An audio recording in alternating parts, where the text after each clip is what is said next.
बच्चों, जय श्री कृष्णा, वंदे मातरम। और आइए अब हम देखेंगे आज प्रेजेंट कॉन्टिन्यूअस टेंस। तो ये प्रेजेंट कॉन्टिन्यूअस टेंस का सेंटेंस है। मैंने आपको प्रेजेंट इंडिफिनिट पूरा कंप्लीट कर दिया है। उसमें आपने देखा होगा कि helping verb is am are आ रही थी। प्रेजेंट कॉन्टिन्यूअस टेंस की already helping verb is am आ रही है, केवल हम उसके साथ में बीइंग को ऐड कर देते हैं। बाकी सब सेम है, बी थ्री बाई ऑब्जेक्ट। ठीक है। He is reading a book, वह एक किताब पढ़ रहा है। एक किताब उसके द्वारा पढ़ी जा रही है। तो ऑब्जेक्ट को सब्जेक्ट बनाते हैं, तो a book is, clear? A book is a being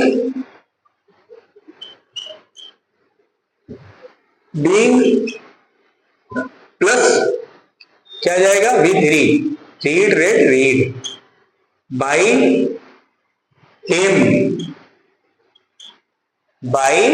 him, she is learning a lesson, वह पाठ सीख रही है। उसके द्वारा पाठ सीखा जा रहा है। A lesson is being learned by her, सीखा है। Mohan is flying a kite, Mohan एक पतंग उड़ा रहा है। तो a kite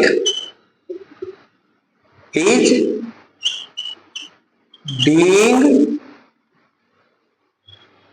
flu second form, flown third form, phloem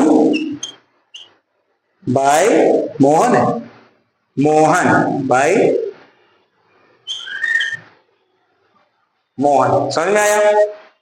इसमें आपको क्या करना है, सारा रूल्स वैसा है। सब्जेक्ट को ऑब्जेक्ट बना देते हैं, ऑब्जेक्ट को सब्जेक्ट बना देते हैं, वी थ्री का प्रयोग करते हैं, नए ऑब्जेक्ट से पहले बाय का प्रयोग करते हैं, helping verb is am are इसमें ऑलरेडी है ही है। प्रेजेंट इंडिफिनिट में हम यही लगाते थे, लेकिन इसमें क्या है कि helping verb is am are के साथ में बीइंग और बढ़ जाएगा, बस। बाकी सब सेम है बच्चों। तो ये इतना ही कॉन्सेप्ट है, इतना ही ध्यान देना है आपको, कंसंट्रेट करना है कि इसमें हमको बीइंग बढ़ा देना है। Sandhya is cooking food, Sandhya भोजन बना रही है। ठीक, तो food is being cooked bye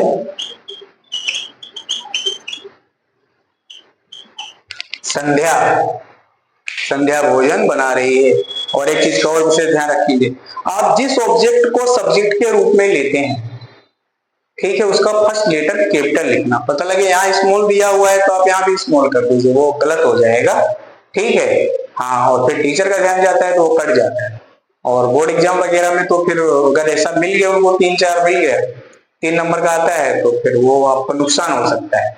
तो इस बात का विशेष ध्यान रखें, फुल स्टॉप का विशेष ध्यान रखें, और क्वेश्चन मार्क अगर इंट्रोगेटिव में है तो क्वेश्चन मार्क का विशेष ध्यान रखें। ये सब छोटी छोटी चीजें बहुत मायने रखती हैं। आप सोचते हैं कि कुछ होता नहीं, एक पॉइंट नहीं लगाया, तो ऐसा नहीं है। जो है टीचर ये भी ध्यान देता है, ये भी देखता है एग्जामिनर की ये चीज बच्चे को मालूम है या कि ये बच्चे ने लापरवाही की है, गलती की है, तो full stop, comma, question mark, ये सब चीजों का ध्यान दिया करें। श्रद्धा इज टीचिंग, श्रद्धा मुझे पढ़ा रही है, मैं श्रद्धा के द्वारा पढ़ाया जा रहा हूं। तो आप मी का क्या हो जाएगा बच्चों, आई हो जाएगा। मी का क्या हो जाएगा, आई। आई के साथ क्या लगाएंगे हम, एम। फिर बीइंग, टीचिंग का हो जाएगा third form, taught. Second form भी यही होता है, taught by Shraddha, sorry double D, Shraddha, stop. We are selecting them, हम उन्हें चुन रहे हैं या हम उनका चयन कर रहे हैं, वे हमारे द्वारा चयनित किए जा रहे हैं। तो देम है तो देम का हो जाएगा दे, दे के साथ आर। दरअसल यहाँ पे सारे इज के वो थे एग्जाम्पल, ठीक है, तो इसलिए मैंने यहाँ 2 एग्जाम्पल लिए।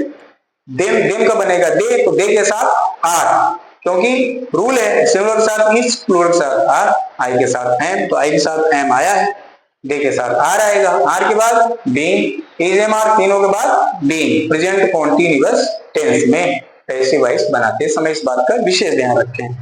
दे are being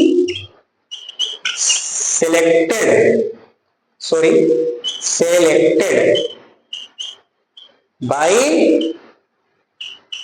us, we, our, us, objective KJB का us, तो ये आपको ध्यान देना है।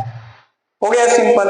अब यहाँ पर बच्चों आपको एक चीज और बता दूं आसानी से, वैसे मैं उस पर आपको वीडियो बना करके दूंगा नेगेटिव सेंटेंस का, ठीक है, लेकिन अगर यहीं पर थर्ड प्लेस पे नॉट होता, is not reading, is not learning, is not drawing, is not cooking, is not teaching, is not selecting, तो यहां पर हम क्या करते हैं इसको कि जस्ट आफ्टर हेल्पिंग वर्ब, ठीक, हेल्पिंग वर्ब के बाद हम यहां पर भी थर्ड प्लेस पे नॉट लगा देते, हो जाता आपका is not being, is not being, is not being, am not being और आर नॉट बीइंग, तब बीइंग चला जाता नोट के बाद, बशर्ते उस पर भी मैं वीडियो बनाने ही जा रहा हूं, ठीक है। तो मैं समझता हूं कि बहुत अच्छे से समझ आया होगा, और अब इसके बाद हम देखेंगे प्रेजेंट कॉन्टिन्यूअस टेंस का negative sentence in passive voice. Okay, अच्छे से सीखिए, अच्छे से पढ़िए और इस चैनल को सपोर्ट कीजिए। Hello Tiwari sir, Vande Mataram.